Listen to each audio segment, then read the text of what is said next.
Right, so our first loss contingency is litigation, claims and assessments. And basically, we have the balance sheet date, and then you have when the statements are issued. The lawsuit must have happened and before the balance sheet date. It doesn't matter whether you knew about it then or you found out about it like in January, February. And you're going to record the contingent liability if it is probable that you're going to have an obligation to pay, and you can estimate the amount. I have a bunch of assorted articles in this section, and some of these take you to the real world of possible lawsuits and probable lawsuits. I got Boeing in there, I got Columbia Gas, and there's some older ones as well. Those are totally optional, but if you're interested. So let's look at how this would work. Brief exercise 1310. This company is involved in a lawsuit at 1231. We're supposed to prepare the entry, assuming that the company will be liable for $900,000, and then prepare the entry assuming it is not probable. Okay, so I guess we know where this goes. So we've, at 1231, if it's probable and we can estimate the amount, which we obviously can, you do lawsuit loss, lawsuit liability, and you would disclose what was going on with it in the notes to the financial statements. For Part B, no journal entry since it is not probable.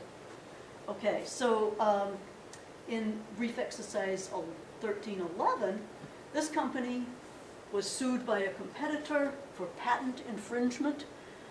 They've determined that it is probable that the company, Buchanan's going to lose the case, and a reasonable estimate of the damages is $300,000. So you've got all the key factors there. It's probable, you can estimate it, you book it, okay? In light of this case, they're considering establishing a $100,000 self-insurance allowance. Self-insurance is covered at the very end of the chapter. Self-insurance is not insurance. Self-insurance is not a liability. Self-insurance is not a contingency. It just says if the company decides if something pays for it, if something happens, we'll pay for it ourselves. So anyway, let's see, I have a little bit more on that. I can go over here. Okay, yeah, self-insurance. And the theoretical part of that is self-insurance, it doesn't arrive from a past transaction, but from something that might happen. And the definition of a liability is something you owe to others, to someone else. And this is paying like me to me, okay? I'm self-insuring myself. So, not a liability, not insurance, not a contingency.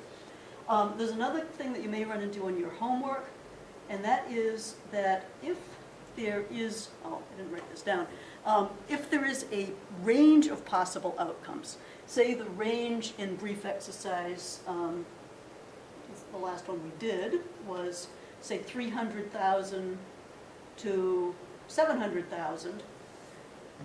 According to U.S. GAAP, they encourage that you use the minimum amount in a range of possibilities if no number is better than another.